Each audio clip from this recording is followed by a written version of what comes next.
I would like to call this meeting of the Planning and Zoning Commission to order, please. Let us say the pledge together.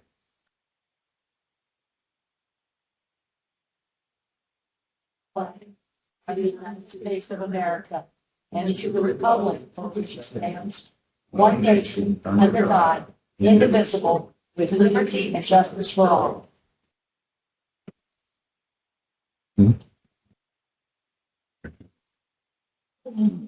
I would like to read the ground rules at this time.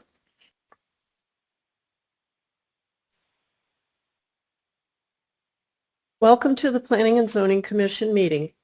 There are a few ground rules. Please turn off your cell phones or silence the ringers. Also, please be polite to other stakeholders. No applause, no booing, no cheering. If you are attending in person and wish to speak, fill out a speaker information form and give it to the planning staff. Forms are on the table next to the door. The commission chair will call you at the appropriate time. If you are attending online and wish to speak, raise your hand in the Teams chat and provide your name, address, and agenda item number you would like to address. The chair will call you at the appropriate time. Please mute your microphone until you are called. In-person speakers must come to the podium when called by the chair. Use the microphone to capture your comments. Each elected county supervisor appoints 3 commissioners to staggered 4-year terms. Up to 3 commissioners are from cities. At least 6 commissioners are from unincorporated areas. A commissioner's service is pro bono. A quorum is 5 commissioners. Special use dockets are approved by the commission. A majority vote passes a motion. A tie vote triggers a rehearing at the next meeting. Appeals of special use decisions are heard by the Board of Supervisors. Appeal procedures can be found on the county's website. For additional assistance, contact Development Services.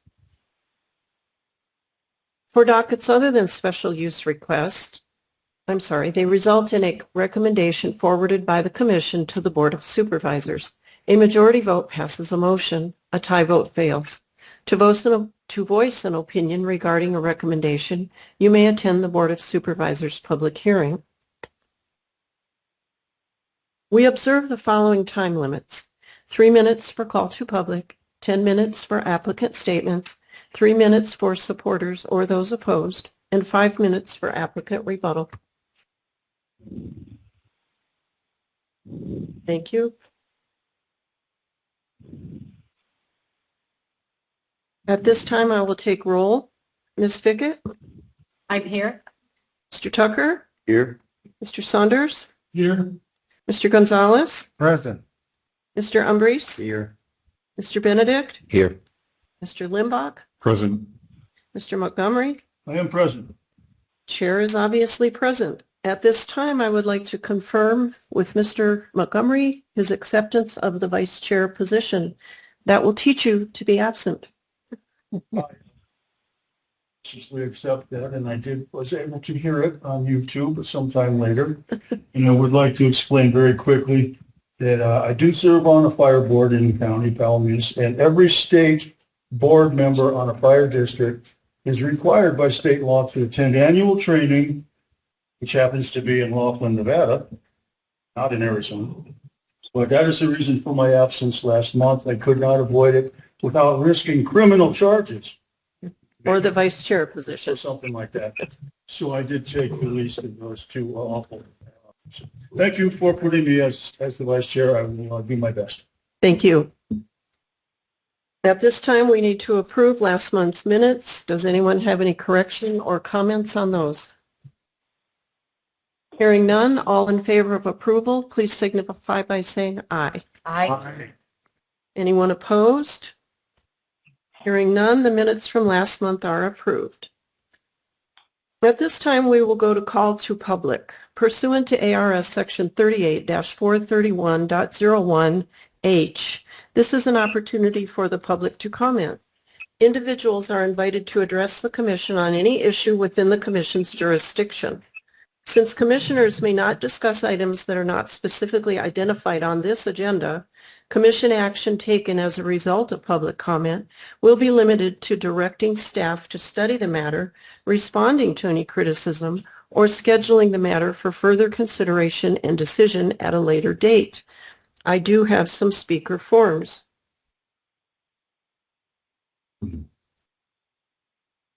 First this evening, Christine Atchison. Are you online or in the room? I'm online. Thank you. You have 3 minutes. Name and address. My name is Christine Atchison. I'm with etusa.org. So my name is Christine Atchison. I'm with Environmental Testing USA. Thanks for letting me speak tonight. I wanted to address the industrial scale solar data centers and related technologies. Projects over 10 acres or about 1 megawatt, they're considered as industrial by the National Renewable Energy Laboratory. That's part of the Department of Energy. Yet companies proposing these projects are not required to conduct baseline soil testing for contaminants. Some even claim their facilities contain no hazardous materials.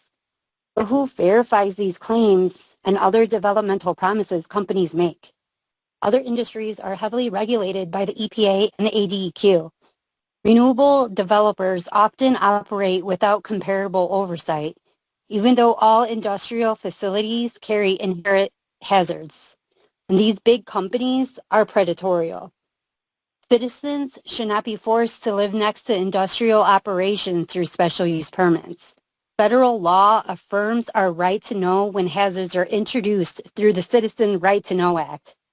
Without baseline testing, we cannot determine whether contaminants are released, and evidence from other states and counties show they can be. Data centers are especially concerning. They consume massive amounts of water, millions of gallons per day. I mean, that could be a small town consumption, and the electricity, and in some cases, that's enough to power 1 million homes. They rely on large battery systems with the fire and toxic waste risks, and they require a huge generators. Arizona already has about 160 data centers in Arizona here.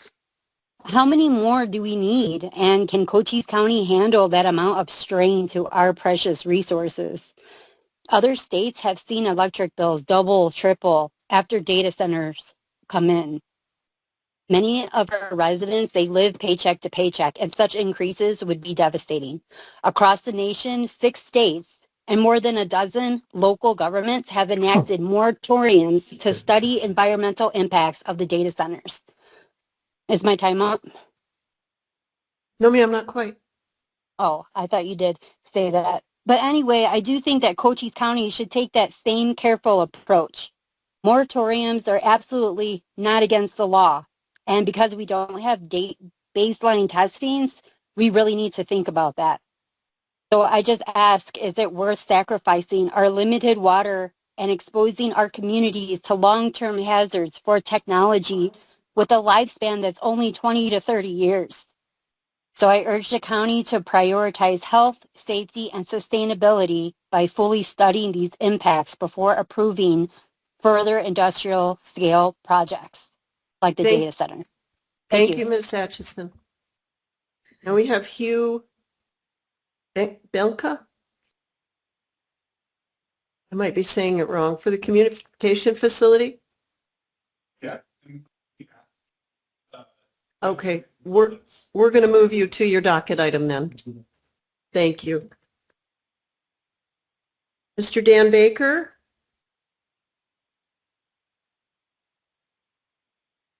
You have 3 minutes, sir. Name and address, please.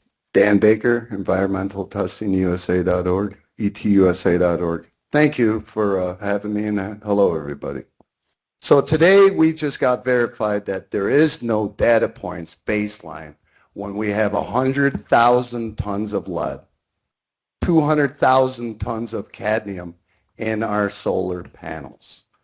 So as of now, Citizens Right to Know Act will be invoked, meaning the government works for us. And if you all ever take the time to read a book that I wrote, Our Futures, cancer don't care who you are, what color, and how much you're making. It's here to maim and kill. I'm here for the citizens. We don't have a baseline years later. I've seen some of you here. Remember me saying this before? Yeah, it was just verified today, wasn't it? But that's just me knowing what's happening. This is death, Adam. All you guys, including your little children, look at them tonight and think about what I'm saying. Cancer doesn't care. Every panel is covered with PFAS. 20 million plus panels here. Someday we'll pay for our negligence. But fortunately, there's things like that. Citizens' right to know. So what's going to happen is federal law supersedes state. And I'm in the same thing. I'm in the NIH trying to input some data points. How can I do that? You guys won't let me. So please work with us and get the first data points before all of our constituents is dead of cancer. Get it? That's like sensible, right? Is it too much to ask for something that billions of dollars given, but yet we don't have $1 for testing? Are we even on the same planet yet? Or is money more to you guys, all of our health? Thank you. Thank you, Mr. Baker. Mr. George Moran? Mr. George Moran?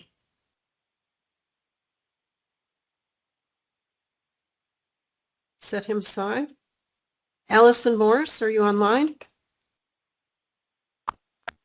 I'm Ms. Morris?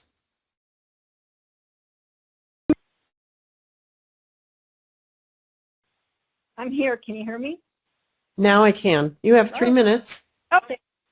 Thank you. And I appreciate the opportunity to speak. Acknowledging the previous speaker, as a cancer survivor, I would agree with him that cancer is not selective and anyone can get it. However, I have looked at the EPA website, and it does say that working solar panels do not leach those toxic metals that he mentioned.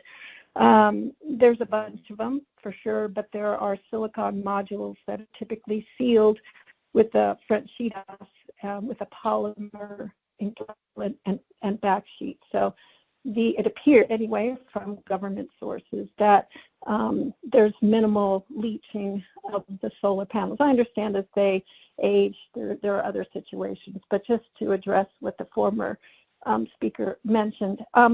But really what I wanted to say is how much I appreciate the Development Services Director, Christine McLaughlin. She has just been wonderful in answering questions. She's very thorough and personal, knowledgeable, courteous, professional. I mean, all the good things that you can say about an employee, especially one of government.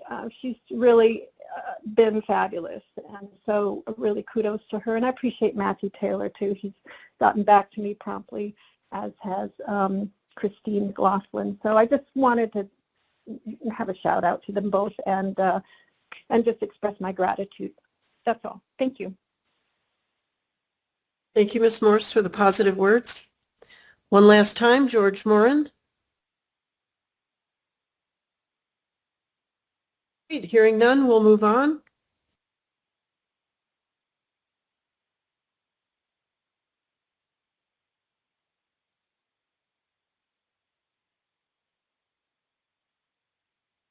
Our first docket is SU 25-32, Middlemarch Guest Lodging. The applicant is Michael Dewsbury. Are you present? Thank you. May I have a motion, please, to approve docket SU 25-32? Madam Chair, Mr. Limbach, I move to approve docket SU 2532. and a second? Second. Mr. Umbreeze, thank you. Mr. Taylor, could we hear your report? Thank you, Madam Chair. This is the staff presentation for docket SU 2532, a special use authorization request to allow guest lodging. The applicant is Michael Dewsbury. The property is located on Middlemarch Road. That would be northeast of Tombstone. Property total is about 36 acres. The comprehensive plan designation is rural. The property is undeveloped. And again, that special use request is for guest lodging. Property is located approximately 6.5 miles northeast of Tombstone in Supervisor District Number 2. The property is zoned RU4 and located within Tombstone Territory Ranches, which was created via survey, I believe in the 1970s, certainly prior to the county's adoption of subdivision regulations. Direct access is to Middlemarch Road, a county-maintained road. And again, the comprehensive plan in this area, the designation in this area is rural. These are a few drone images. This would be viewing to the east and viewing to the southeast and viewing to the north. This would be, I believe it's Peaceful Road that runs east-west, and Middlemarch Road runs north-south. You can kind of tell in the photo that the county was out there grading the road the day I was out there and took photographs. There are some significant features on the property, and the applicant has contacted the engineering department regarding land clearing as well as standoff distances to some of the natural drainage channels on the property. The applicant has provided a site plan. The zoning would allow up to 9 campsites, and the applicant proposes a 2,000 square foot building that functions somewhat as a multi-purpose building with bathroom, showers, food, beverage, and merchandise for visitors. Section 2.48 of the zoning regulations identifies 10 factors to evaluate special use requests. This request complies or partially complies with applicable factors, and as the Commission is aware, we see a fair number of guest lodging as well as recreational vehicle park special use applications. The application does comply with the applicable factors. Staff has received support from a nearby property owner. Staff has also received opposition from a nearby property owner. The applicant mailed letters as required by the zoning regulations on 9 December, and staff completed the notification process between 20 and 21 January, mailing notices, posting the property, as well as publishing a legal ad. Staff mailed 20 notices to property owners within 1,500 feet, receiving 1 response in favor and 1 response in opposition. Should be noted, the 2 green check marks to the south of the subject property are also owned by the applicant. And Madam Chair and Commissioners, this concludes staff's presentation of docket SU 2532. We're available for your questions, and as you're aware, the applicant is present. Thank you, Madam Chair. Thank you. This is the time for the applicant's statement. Mr. Dewsbury, you want to come forward? You have 10 minutes, sir. Please state your name and address for the record. Hi, my name is Mike Dewsbury, P.O. Box 416, Tombstone, Arizona. Thanks for your time. You covered it pretty well. I'm not sure what else you want me to say. We're hoping for approval of special use, just a small weekender saloon, nothing big. Couple sites for possible harvest house camping, potential lodge, small cabins, 2 or 3 maybe in the future once the bar is done. I'm not sure. What you got questions? What can I tell you? Well, let's wait till the questions occur then. Okay. We'll call you back. All right. Thank you. This is time for public comments from other people, either for or against. I do have one request to speak, Manuel Ichave. Are you here? Would you like to come forward, sir? You have 3 minutes. Please state your name and address. My name is Manuel Echave. I live in Los Alamos, New Mexico, 3803 Villa Street. Originally from Bisbee, though. So after college, I moved to Los Alamos to work for Los Alamos National Laboratory. But I bought this property long ago with my brother. So my mom's from Tombstone, so I know this area really well. Pretty much grew up in the Dragoons. And so I'm the big X mark there. I didn't know enough about what type of development was going to occur, so that's my main concern. I know now a little bit more. So my couple of my questions are how many dwellings or buildings? One of them was they wanted to build like a saloon gift shop or something like that. The saloon part concerns me. I have a brother that was killed by a drunk driver, so that's a big issue for me. And also power, how is power going to be delivered to this area? Water is also a big issue. And so, environmental impact. It's a beautiful area out there. As we all know, it's like I said, I grew up out there. So those are my main concerns that I just wanted to state. All right, thank you for this opportunity. And thank you, Matthew. I don't know who you are, but thanks for talking to me over the phone. Appreciate you. Thank you.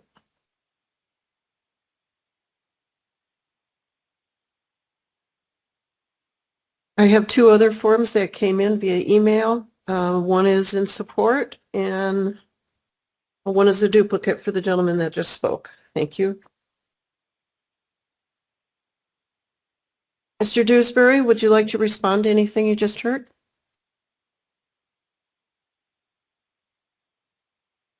As far as the water goes, we do own the larger property below it. We have 7 wells there. We have ample water.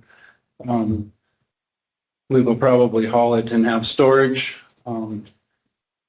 As far as developing and encroaching on your property or any impact on the property, all of this is going to be in front of the wash.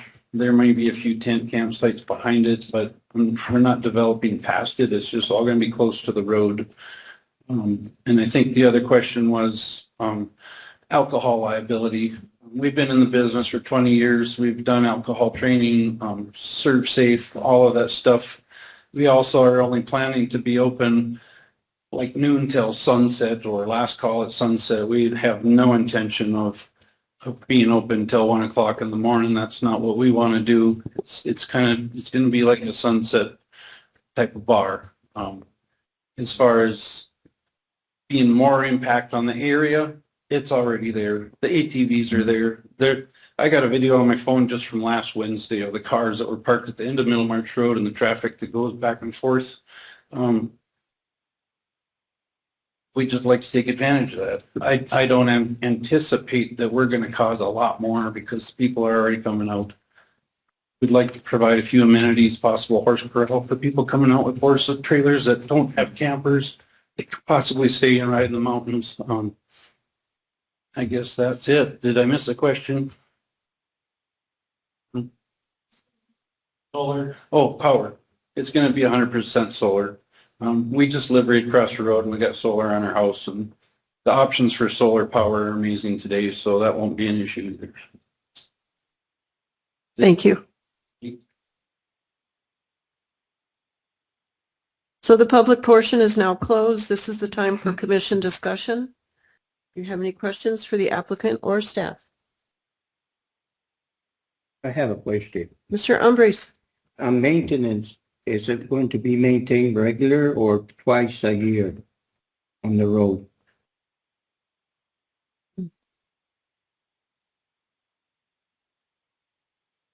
Madam Chair. Madam Chair, Commissioner Umbres, actually the day I was out there, the county was blading that road. I don't know what the maintenance schedule is, but it is regular maintenance on the part of the county, so it is a maintained road. So it is a regular maintained road. Correct. How many, would like to ask the applicant, how many vehicles would you think that would be coming during that time, probably a day? Traveling How many the road? do now, or do you, or after? When you do open it, we do grant you that, how many do you think will be coming into the site? Well, I was just talking to the neighbor the other day, and he said, you know, how many years ago there was 3 in 2 weeks, and now he says he sees 75 a day. So it can be pretty busy on that road. How many we'll get, I can't tell you. So you're thinking about 75 or so? There's at least that many vehicles coming down that road every day. So campers and four-wheelers and, yeah. Does anyone else have any questions? Mr. Limbach?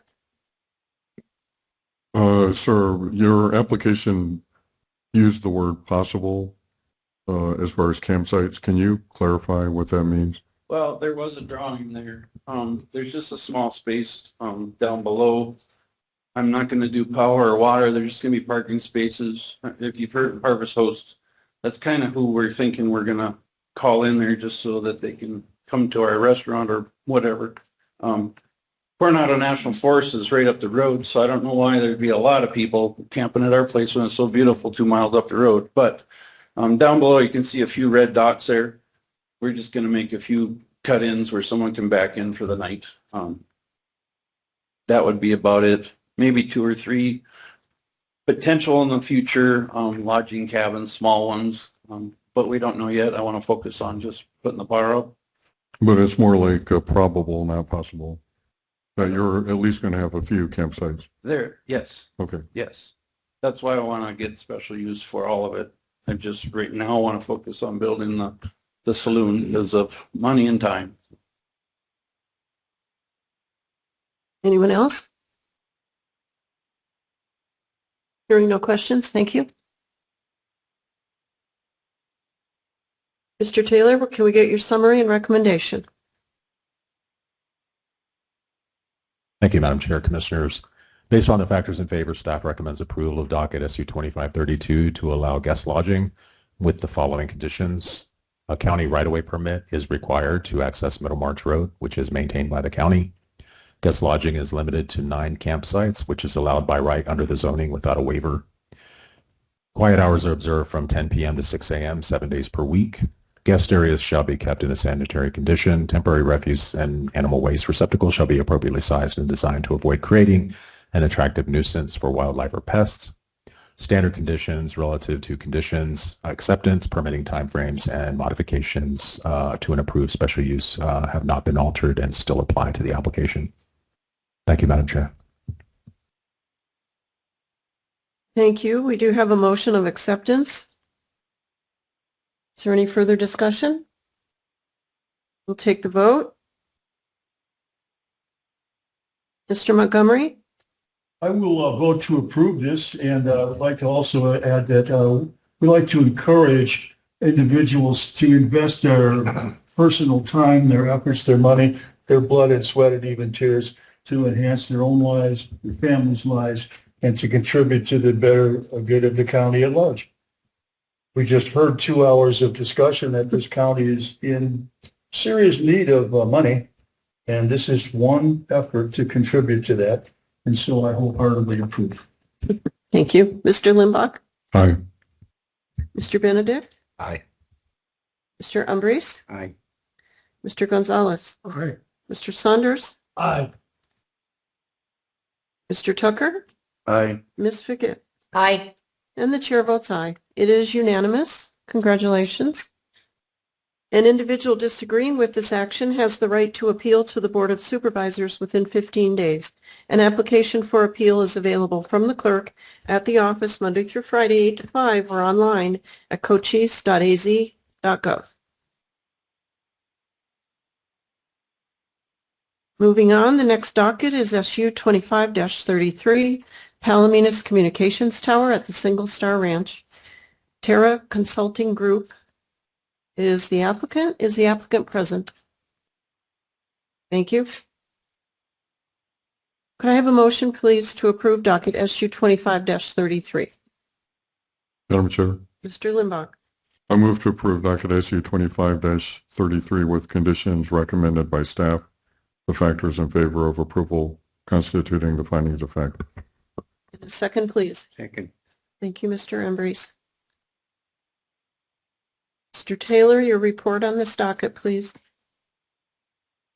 Thank you, Madam Chair and Commissioners. This is the staff presentation for docket SU 2533, a special use authorization request to allow a communications facility. The applicant is City Switch Development Company, LLC. This would be care of Terra Consulting, who is present. Property is located at 10401 South Coronado Memorial Road, APN 104544010C. The property itself totals about 784 acres and is zoned RU4. The plan designation is rural. Current use of the property is for horse rescue as well as grazing of cattle. And the proposal is to include a 2,500 square foot lease area with a communications facility on the property.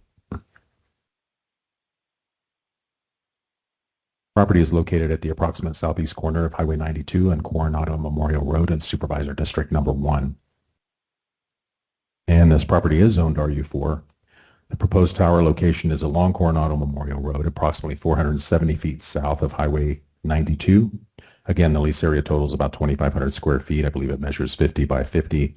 The nearest residence is located to 2,000 feet to the southwest. Should be noted that RU4 does allow Communication facilities by right, provided the height of the tallest structure within the facilities does not exceed 30 feet. These are some drone images. This would be viewing to the east. The red circle identifies the proposed location for the facility. This would be viewing to the south. You can see the elementary school slightly off to the left. There is an existing 80-foot monopole tower there that was approved back in 2004. This is viewing to the north. That's Kings Ranch at Coronado Subdivision in the background. And one last image viewing to the southeast. The applicant has provided site plans as well as building elevations. Again, proposed access is from Coronado Memorial Road, which will require a county right-of-way permit. Again, it's about 470 feet south of the intersection, which I think the total is roughly 15 to 1,600 feet south of the existing tower at the school. So it's very close. I believe previous conversations, I'll let the applicant address this, but I believe the applicant did approach the school previously for a co-location, and that was not approved. So they sought an alternative site. Let's see. Yeah, 470 feet south, 50 by 50 lease area. And that shows, that's the detail of the lease area itself, showing access to Coronado Memorial. And the elevation demonstrates a monopole structure with a height of 65 feet with an additional 10 feet on the top for a lightning rod, but structurally it's 65 feet in height. Little background on section 2.51 of the zoning regs. These regulations do not apply to towers that predate 1999, that were installed prior to or have been or were approved by a special use with different requirements at the time. Design of the site does require an Arizona registered architect. Compliance, mandatory compliance with any FAA, FCC, and certainly our building codes for the site. So there will be a permitting evaluation done. Permits will be issued and inspections will be performed if the special use is approved. Minimum setback requirement within property lines and lease boundaries, as well as any public street, is equal to or greater than the height of the tallest structure within the facility, which will be the monopole. There is no minimum site area for the lease area itself, so they can be smaller, and they tend to be smaller. We did have, our last tower was in 2023. We had a 150-foot lattice tower out in Bowie, and they had asked for a similar waiver because they could not accommodate the setbacks within the lease area due to the height of the structure and the limited size of the lease area itself. In effect, the special use is for an increase of height, not necessarily for the use itself. There are some noise and vibration limitations as well as some abandonment provisions within the zoning regs. Section 2.41 of the zoning regs identifies 10 factors to evaluate special use requests, and this request complies or partially complies with the applicable factors. Again, this request does comply with applicable factors. Communications facilities are a permitted use by right in rural districts. The proposal would improve service coverage for residents as well as visitors to southern Cochise County. Staff did receive support from nearby property owners. Typically, waivers are not a factor in favor, as we prefer that the development standards be met in accordance with the zoning regs, and staff has received opposition from nearby property owners. The applicant mailed letters to property owners within a defined area provided by the county back on 5 December, and the county completed the public notification process between 20 and 21 January, mailing notices, posting the property, and publishing a legal ad. Staff mailed 62 notices to property owners within 1,000 feet, receiving 4 responses in favor. That would be for a total of 7 properties. There are several owners that own multiple properties within this area. We also received 2 responses in opposition that have a total of 6 properties. So we received multiple responses. To the left of the screen, you'll see 3 circles. Those are associated with the red X over there, but they were outside the notification area. So that property owner replied with all 4 parcels, even though 1 parcel only lies within the notification area. And you can see additional property there at the bottom. There was an additional property not on the screen that is also owned by that property owner who owns the subject parcel. Not to confuse it anymore, but this is generally reflective of the support and opposition for this special use. And Madam Chair and Commissioners, this concludes staff's presentation of docket SU 2533. We are available for your questions, and as you're aware, Madam Chair, the applicant is present. Thank you. Thank you, Mr. Taylor. This is the time for the applicant statement. Would you please come forward? Mr. Hugh, you're going to have to say your last name for me, please. Good afternoon, Chair and Commissioners. For the record, my name is Hugh Bielka. I am a wireless communications facility site development agent. I am with Terra Consulting Group, and I'm an agent working on behalf of national tower owner operator CitySwitch, and AT&T would be the anchor tenant on this tower. The application before you is complete, complies with the Cochise County zoning regulations, and we appreciate the opportunity to address the commission, respond to public comments, and answer any questions you may have. The proposed facility is, in our opinion, modest in height, appropriately sited, and designed to minimize visual impact while meeting essential connectivity needs of the area. That it? That's all. Thank you very, very much. Thank you. This is a time for comments from other persons, either for or against. I do have some speaker request forms. Ed Surwick. Thank you. You have 3 minutes. Name and address for the record first, please. Good afternoon. My name is Ed Surwick. I live on Gunpowder Trail, real close to the proposed cell phone tower. And I just want to let the board know that I support the special use authorization. I think the added capacity on that corridor is a good thing, and it's going to be good for the people traveling between Sierra Vista and Bisbee on 92. Thank you. Thank you. Next up, Ms. Teresa Worrell. Ms. Worrell, are you online? I do have a speaker request form here, but as I understand... I'm here. Oh, good. There you are. I didn't see you. When you were looking down. You snuck up. Yes, Teresa Worrell. I'm at 7484 East Highway 92 in Hereford. And I support this proposal. And I think it's very important for us to have great communication options. And it is my understanding that the tower across the street from that proposed site is very quickly coming to a termination point. So that's going to be removed.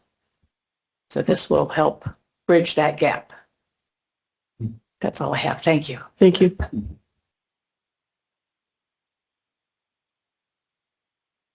Have another request from Frank. I'm sorry, I'm having trouble reading last names tonight.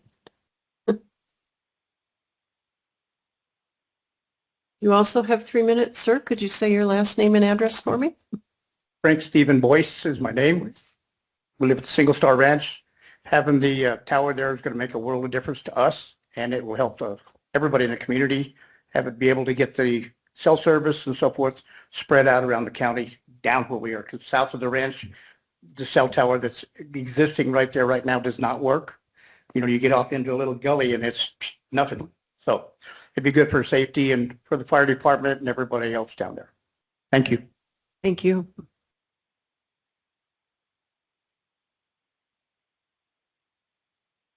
I received another email opposition from Mr. Goodman.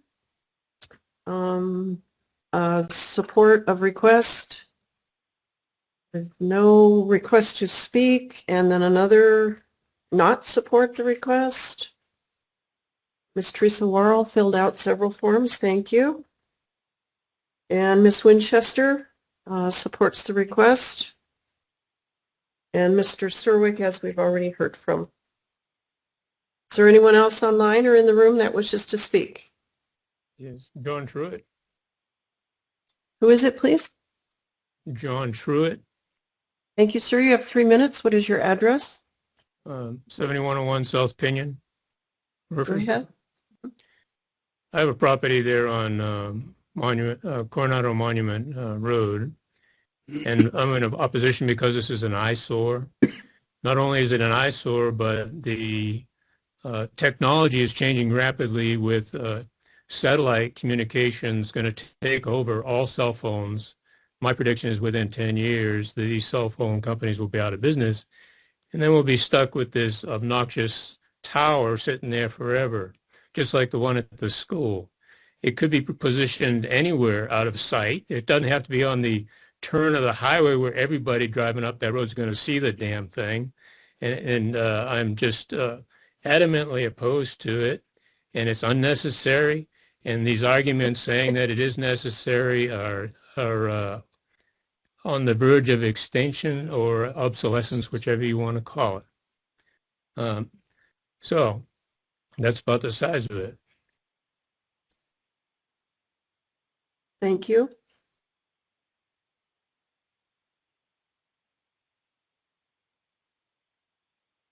Sorry, just writing that down. Is there anyone else that wishes to speak? Hearing none, this is the time for the applicant's response. Mr. Bielka, do you have answers to any of those statements?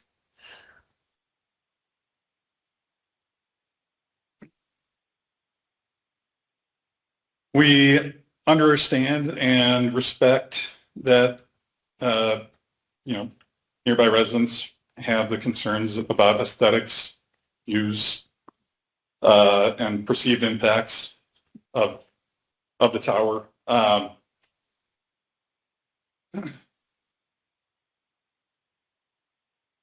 Just want to remind the Commission that federal law requires decisions to be based on substantial evidence in the record.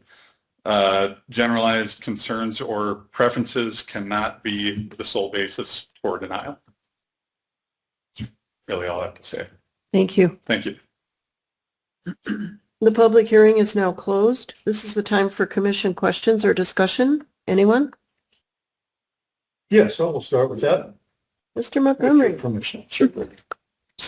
I'd like to ask two questions of the applicant for one thing. Just one question, sir. Sure.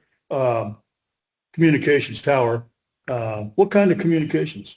That'd be cellular communications. Mm-hmm. Okay. And as far as the setback, I saw some discussion of that.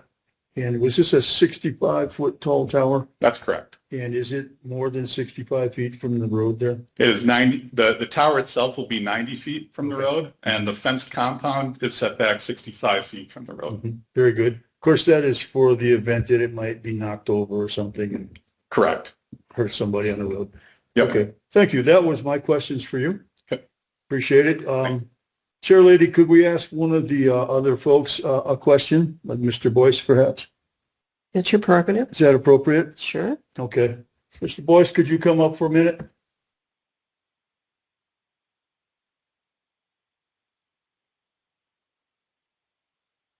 Good day. Yes, sir. You did mention your own personal opinion about it, but you did not mention that you have business in that immediate area, and communications are important to you that way. Absolutely. And could you tell us something about your business? We have a horse rescue down there, and we also have cattle ranch down there. And, we have lots of issues of horses get out, cattle get out on the highway, these kinds of things. And when you get off into one of those dips on the south of where that tower is going to go, you got nothing until you get back up on top of a ridge. That's correct. You have quite a large number of livestock that you are in the rescue business. Yes, we have 50 some odd horses right now, and I think the cow numbers are around 57 or 58 mother cows plus the babies and so on. Yes, sir.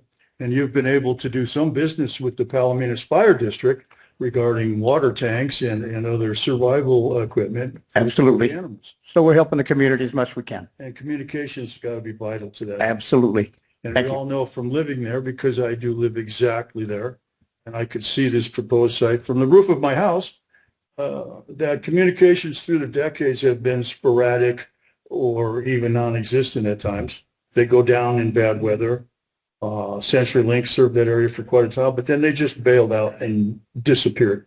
When we had that fire in 2011, the communication down there was like virtually nil. We had fire burning everywhere, and we couldn't communicate. The cell towers didn't work. You know, we went to the ranch and turned around and tried to protect what we had. So you, of course, then are in total favor of such a communications option. Yes, sir. I think it's a great benefit to the whole community. Thank you. Thank you for your time. Right. That's all I have. Mr. Gonzalez? I have a comment for, just a quick comment. I just wanted to thank you for being a good steward of that ranch and providing that valuable service of maintaining a very healthy animal rescue business. Thank you for what you do.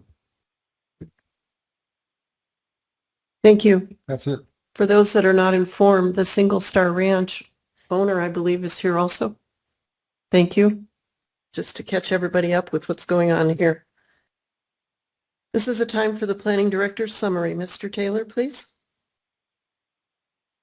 Thank you, Madam Chair and Commissioners. Based on the factors in favor, staff recommends approval of docket SU 2533 to allow a communications facility with a 65-foot monopole with the following conditions. The monopole tower shall not exceed 65 feet. Condition 2 is relative to the requested waiver. The monopole shall be at least 25 feet and supporting ground equipment shall be at least 2.5 feet within all lease area boundaries.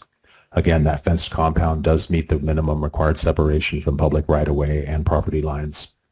Condition number 3, antenna power output and frequency range data is required at permitting.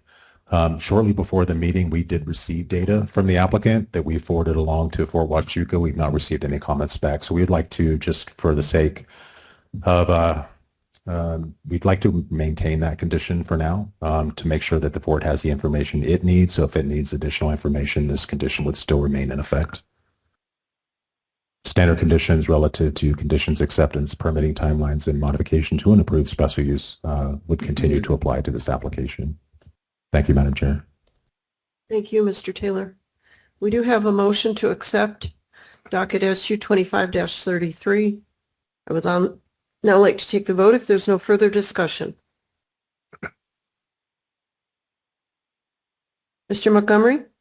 Well, I'm going to vote yes to approve this, and I will also note that there's a lot of wildlife in that area. Among them are several species of hawks and some owls, and they do love these poles. And you can see them every day sitting on top of them, surveying their territory. I vote yes. Mr. Limbach? Aye. Mr. Benedict? Aye. Mr. Umbrice? Yes. Mr. Gonzalez? Aye. Mr. Saunders? Aye. Mr. Tucker? Aye. And Ms. Fickett? Aye. Chair votes aye. Again, it is unanimous. Congratulations. Any individual disagreeing with this action has the right to appeal to the Board of Supervisors within 15 days. An application for appeal is available from the clerk at the office Monday through Friday or online. Thank you very much.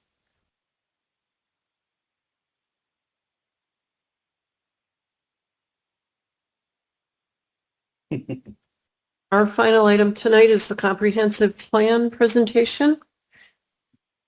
Ms. McLaughlin? Good evening, Chair and Commission. Tonight is the first public hearing on the proposed Cochise County Comprehensive Plan 2045 or CP 2045. The plan establishes a long-range vision for securing a vibrant, resilient, and inclusive future while preserving rural character, encouraging appropriate economic growth, and ensuring efficient use of natural resources. There is a sample motion on the slide because this is a public hearing. Thank you. Could I get a motion to approve? Commissioners? We'll give someone else an opportunity. I move to recommend approval to the Cochise County Comprehensive Plan, CP 2045, as amended to incorporate minor clarifications and technical corrections identified through the public hearing process and forward it to the Board of Supervisors for consideration and adoption. A second? Second. Thank you, Mr. Gonzalez. The purpose of tonight's hearing is fourfold. Present the CP 2045 for consideration and potential recommendation. Summarize plan goals and key policies. Receive final public comments and confirm compliance with required public review and legal procedures. This is the Commission's opportunity to formally consider forwarding the plan to the Board of Supervisors for adoption. The comprehensive plan is the county's long-range policy guide. It provides a framework for future decision-making, coordinates land use and infrastructure and services, and serves as a basis for future zoning and ordinance updates. It's important to clarify what it is not. It is not zoning. It does not change property rights, does not approve projects, and it does not modify development standards without separate action. It also does not apply inside incorporated cities or towns. Arizona law requires counties of our size to adopt and maintain a long-range comprehensive plan. The Planning and Zoning Commission drafts and recommends, the board adopts by resolution. The plan must include required elements such as land use, circulation, water, energy, and it must be based on studies of current conditions and future growth projections. This document satisfies those statutory requirements. Why this matters. This matters because it establishes clear community-driven vision through 2045. We still must vote to re-adopt in 10 years, regardless of the title of the plan. It protects rural character while identifying appropriate growth areas, supports infrastructure funding decisions, safeguards natural resources, strengthens interagency coordination, improves grant competitiveness, and creates a transparent framework for consistent decision-making. It's also important to acknowledge that the county cannot simply stop or prohibit growth. Arizona law requires or recognizes private property rights, and growth pressures will occur regardless of whether we plan for them. Attempting to freeze growth is not only legally difficult, it's contrary to sound planning practices. Good planning does not try to prevent change, it guides it. This plan is about directing growth to appropriate locations, aligning it with infrastructure and resource capacity, and protecting the character and assets that residents value most. So starting with land use, this element focuses on directing growth to the right places, areas with infrastructure capacity, while protecting working lands and domestic wells. It also promotes workforce development, cross-border collaboration, and alignment between land use and available resources. Land use plan goals reinforce protection of scenic landscapes and agricultural heritage. They support renewable energy in appropriate locations, promote sustainable practices, highlight tourism, heritage, and dark sky initiatives as economic drivers. Land use also ensures compatibility with military operations like Fort Huachuca, particularly in that area. It addresses responsible management of aggregate resources and supports data-driven, equitable planning decisions through regional community profiles. Moving on to circulation, this element focuses on preserving rail corridors, enhancing aviation facilities, and expanding safe bicycle and pedestrian connectivity. It aligns transportation investments with land use planning. Goals in transportation also emphasize maintaining the expanding transit services, prioritizing roadway maintenance, leveraging partnerships and special districts to fund infrastructure improvements. Water availability remains the county's most pressing long-term challenge. This element evaluates current supplies, future demands, sustainability concerns tied to aquifer levels, and climate stress. The plan outlines a coordinated strategy to protect water quality, promote conservation and efficiency, support recharge and watershed planning, align growth with verified capacity, plan ahead for drought resilience and emerging supply strategies. This element integrates land use with long-term water management. The energy element encourages renewable energy in low-conflict areas, promotes efficiency, supports distributed generation, and aligns siting decisions with environmental protection and infrastructure capacity. It also positions the county for emerging energy technologies while protecting sensitive lands. We discussed some of this during our last work session.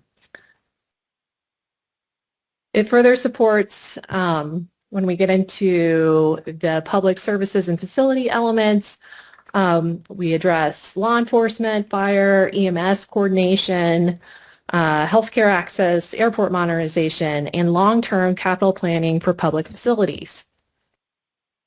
It further supports humane animal services, library and community center expansion, and coordinated planning using GIS and performance data. The housing element promotes safe, energy-efficient homes, supports rehabilitation, affordability strategies, encourages zoning adjustments where appropriate. The housing element prioritizes neighborhood revitalization and rental stability. The county currently has an affordable housing study underway, which will help us better inform any additional zoning changes in the future. The economic development element supports defense partnerships, responsible mining, agriculture, broadband expansion, trade opportunities, creative industries, workforce development, and heritage-based economic growth. There's also a lot of discussion about the Douglas Commercial Port of Entry and its future countywide impacts. Staff has reviewed CP 2045 for consistency with state law ARS 11804 and requires statutory elements. This plan meets those requirements. The county exceeded statutory public participation requirements. We conducted multiple meetings and hearings, launched a dedicated website and survey, received over 3,200 website visits and 1,100 plan reviews, collected 331 direct public inputs. This does not include all the views and comments that resulted from countywide newsletters and social media from our PIO. All substantive comments have been addressed, creating a strong administrative record. I attached over 200 pages of public comments to this item in the agenda. Since the publishing of the agenda, I have received a few more comments. And as this is a public hearing, I am anticipating receiving additional comments tonight, either from the commission or from the public. So following commission action tonight, the Board of Supervisors will hold another public hearing on March 10th, 2026. The board may adopt the plan as recommended, modify it, return it for further work. If adopted, CP 2045 will remain valid for 10 years unless amended or readopted sooner. The sample motion is again on the slide. That concludes my presentation. I'm available for questions, and again, this is a public hearing. Thank you very much. Before we go to commission discussion, I do have requests to speak. Caleb Blaschke. Hello, can you see me, maybe? Yes, you have 3 minutes. Name and address first, please. Yes, I'm Caleb Bloschke. I'm the Wilcox City Manager, and speaking on behalf of Wilcox. 101 South Railroad Avenue, Wilcox, Arizona 85643. And so I just wanted to thank Christine. We've had the pleasure of working with Christine over the last 7 years. We have a great relationship with the county, and we really appreciate that the county is focusing on development, especially out in the Wilcox area. We have a lot of vacant land, and honestly, we haven't had a lot of growth. And so we are excited about the potential for seeing more industrial growth in and around Wilcox. As you may have seen from other presentations earlier, agriculture land doesn't always bring in a lot of sales tax revenue, and it's exempt from a lot of property taxes. It has a lower value. So we appreciate the idea of definitely making sure that growth continues around cities. There's a couple reasons that she alluded to. One is our infrastructure. We have water, gas, sewer, and electric, and it's very important for businesses to tie onto those. It helps, one, residential costs in the area, but it also helps to bring in secondary businesses along with those. So one of the things that we discussed, though, along with that is as the county continues to grow, we would like the county to look at specifically our general plan growth areas, and I think this could go for all cities, and require pre-annexation agreements. And the reason we think pre-annexation agreements are important is there was just a large solar farm that's going near Highway 191, and to get them to annex in the future, if the port of entry is developed, there's not really an incentive for them to annex at that point in time. And so we would like them to invest in our communities, invest in our areas, and to annex into the cities so both Cochise counties and the cities can benefit from them, so we can provide public safety, so we can provide amenities to their employees, and so we can continue to grow together. I think, but very supportive of what the county is doing and trying to spur economic development, and appreciate all the time that you guys have put into this. Thank you. I also have a request to speak from Allison Morse.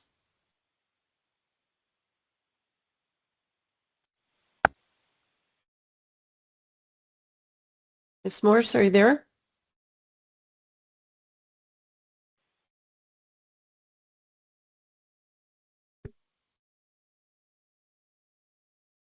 Ms. Morse, going thrice? Ms. Morse, you'll need to unmute yourself. We're going to have discussion amongst the commission with Ms. McLaughlin now. We can come back to you, Ms. Morse, if you unmute. Anyone? Here. Oh, all right then. Go ahead.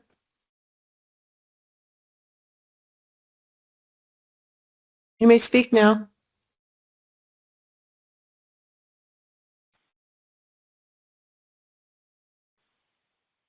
Hello? Can you hear me now? Yes. Okay. Really tough on my end. I apologize for the inconvenience. I just wanted to make a few comments that the board was discussing earlier. I totally understand development in Cochise County. I think that you know, the chair mentioned attracting younger younger families working age, because we have we don't really have that large of I've looked at some statistics. It's not really all that large of a percentage of older people. But anyway, I think it is important to attract clean energy, clean industry, and you know, the discussion about things like data centers or these nuclear power plants is that there's employment up front, but then they essentially there's not a lot of employment once they're built. So that's kind of a concern. I would think that we'd be looking at clean industries, manufacturing, whatever, that will offer residents and future residents an opportunity to have more long-term employment. And there was a discussion about using data and facts, which I totally agree and support, and not emotions. I'm completely support that.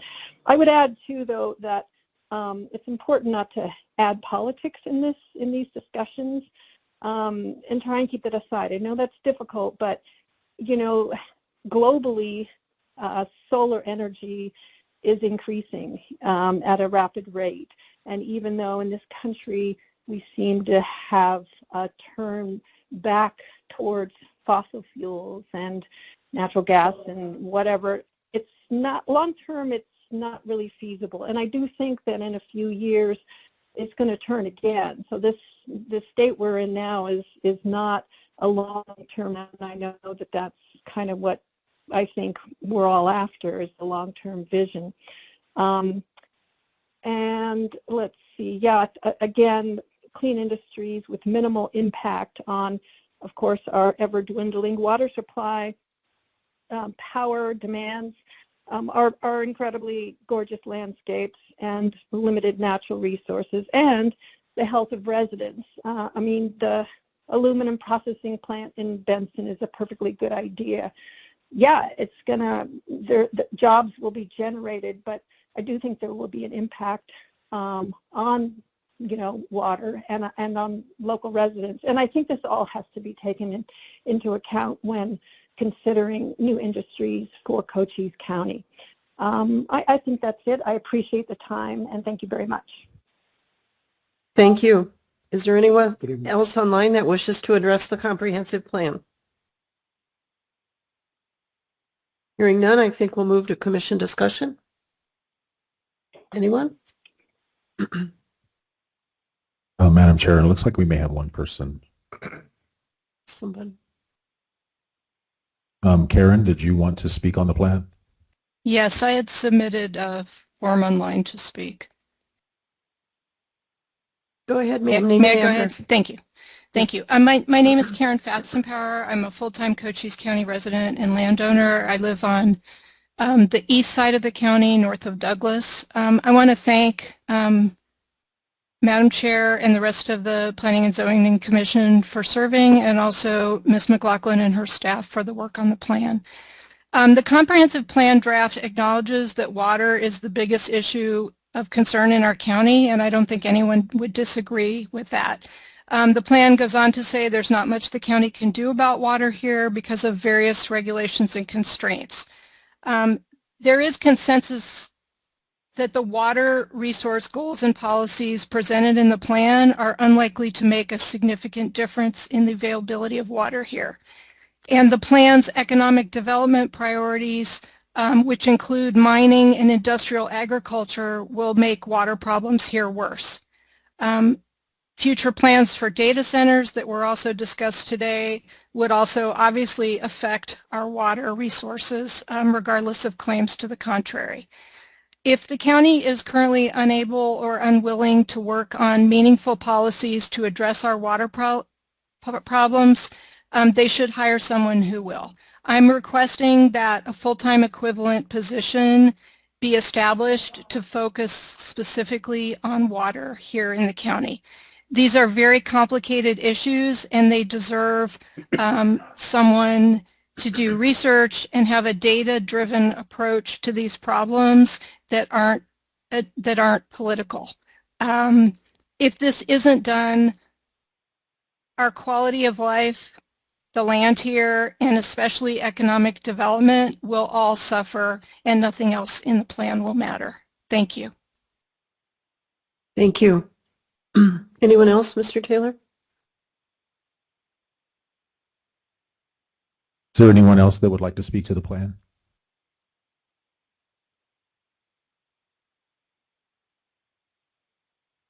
Sir, come forward.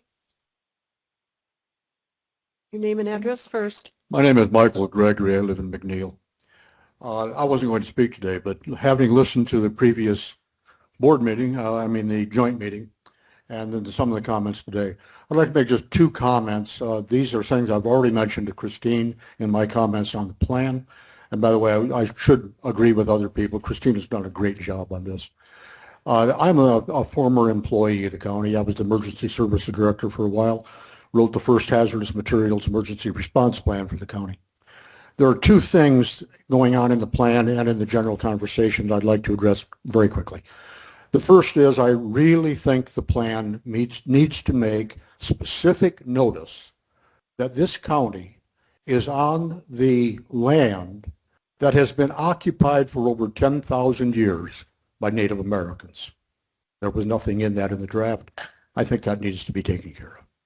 The second thing I would notice is that as a 55-plus year resident of the county, one of the things that I have noticed that everybody I know talks about is that we have been pro-growth all that time. And yet the world over, what we are seeing, especially in the face of climate change and such things, is the need for degrowth. We keep talking about more and more. Our chairman of the supervisors says that we need to have more people so we can tax more people. That has been the line we have taken forever. It's not a proper line anymore. We need to start talking about taking care of our environment, taking care of the people who are here, taking care of the industries and the economics that we have here. We need to be looking, as we have said for many years, not at economic development the way we usually think about it, but of community development and using what we already have. Thank you. That concludes public remarks for this evening. Commissioners, do you have comments or questions for Ms. McLaughlin?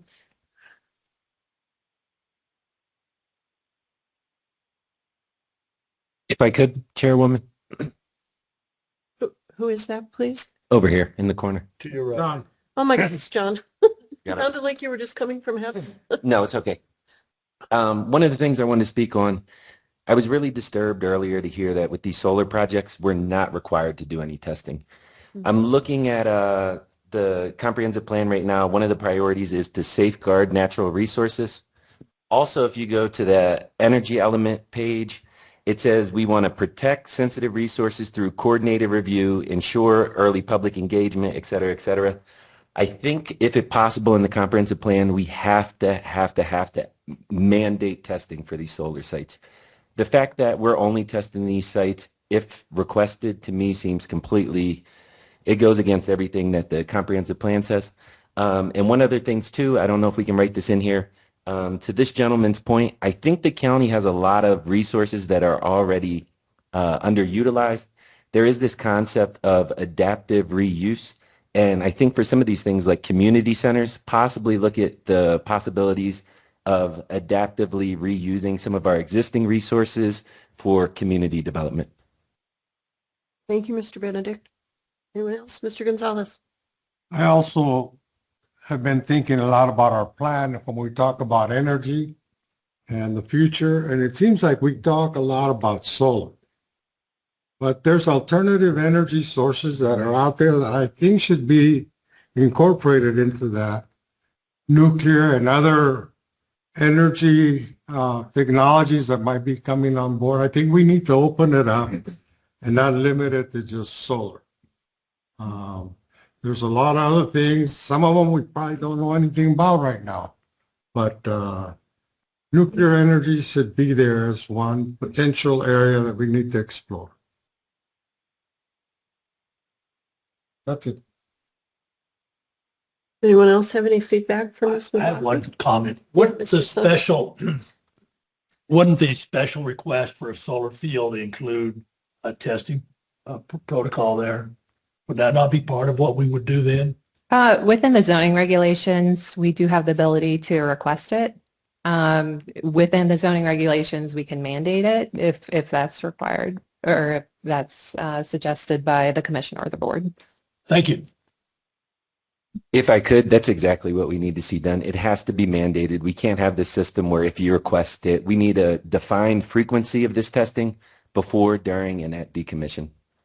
And then there's the two options. We can either do it just for every application, or we can assign it as a condition for site-specific ones. So two different options when it goes with that. Thank you. Anyone else? Sure. I knew, Mr. Montgomery, you had something. I'm not making a motion at this minute or a sample motion, but I would like to read the sample motion that's available to us. And I would like to modify it by the removal of one word, which is minor clarifications. And that is because it declares that the comprehensive plan as amended to incorporate all clarification, not just minor, and who's to say what is minor or not minor. And technical corrections. This is all good language, but I don't want to limit it to what somebody thinks is minor, because it could be major, as our friends have discussed from the floor and the bench. Can we eliminate the word minor? Yeah, make a comment though before we get into modifying the. Mr. Limbach? Personally, I believe solar to be the least efficient and the most destructive as far as thousands of acres of land. And then secondly, I would like for us to really focus on anything that does come in across our desk, that we really focus on what is good for the people of the county as opposed to out of state and out of country mega corporations. Thank you. Ms. McLaughlin, why did you use the word minor? You did a lot of work. Well, technically, yeah, if there were wholesale changes, I would probably not recommend moving forward to Board of Supervisors. This is just, I want to make sure that any clarifications or technical corrections are addressed. So this motion is geared to today, not all the work you've done. Correct. Yeah. Correct. The Does that draft help, that you Mr. reviewed for this meeting. Does that help? I like all of that language. And the public hearing process, of course, forwarded to the supervisor, I just did not want to limit offerings to somebody's definition of minor. Could be moderate or major to somebody else, and it's unclear. So can we not just go with clarifications? You can make a motion, sir, to change the motion. Anybody be mad if I did that? We can just erase it and just say to incorporate clarifications. I can take a Sharpie to the screen. Yeah. Mr. Montgomery, your motion to amend? You all ready for a motion then? Mhm. Okay. That's quick. Commissioners, I move to recommend approval of the Cochise County Comprehensive Plan 2045, as amended to incorporate clarifications and technical corrections identified through the public hearing process and forward to the Board of Supervisors for consideration and adoption. Second. Thank you. Mr. Whitehead, I'm not sure what to do next. What do we do with the first motion on the floor? Part of that motion should have been to strike the first motion. But you can, I think someone should just make a simple motion to strike the first motion. I think, it was section. So how about if I withdraw it? It was made, but it wasn't voted on, right? Right. Yeah, so it's just withdrawing the motion, Okay. the first motion. And then you can proceed to vote on the second one. So, Mr. Montgomery, do you make a motion to withdraw the original motion? Or who made that motion? Mr. Tucker, do you make a motion to withdraw? I do. Thank you, sir. Thank you. I'll second. Thank you. All right, I think we've covered our legal T's and I's. Is there any further discussion? I have one thing to say. I know you've gotten a lot of thanks, Ms. McLaughlin, but I was really impressed. 266 pages of responses you copied us on. It was hard to go through, but I was impressed with your responses. You responded to, no less than, clerical commentary from the Department of War, software peddling, map questions, get rid of corrupt public politicians was in there. You've got a bigger job than you thought. Public pool, laser tag, better restaurants, hotels, pave Parker Lake Road, and get mayors in Nixville and Hereford. I was really impressed with your response to all those things. You're a very powerful woman. All right, let's take a vote to the amended motion, which leaves out the word minor, what we're looking for on our screen. Mr. Montgomery, how do you vote? Yes. Mr. Limbach? Aye. Mr. Benedict? Aye. And Mr. Umbries? Mr. Gonzalez? Aye. Mr. Saunders? Aye. Mr. Tucker? Aye. And Ms. Fickett? Aye. The chair votes aye. Please forward to the Board of Supervisors. Thank you again.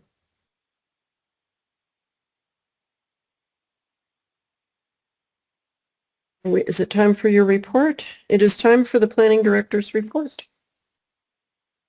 And forgive me, I usually have something like really detailed prepared. I know we have several items coming to you next month. It sounds like potentially we're going to look at a data center amendment. I think we're going to hold off on that for a public hearing.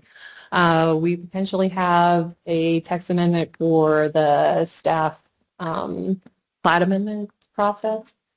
Right. So we have a couple of special uses forthcoming, as well as the downzone and sun sites. The Hereford Road RV Park will be returning as remanded by the Board of Supervisors.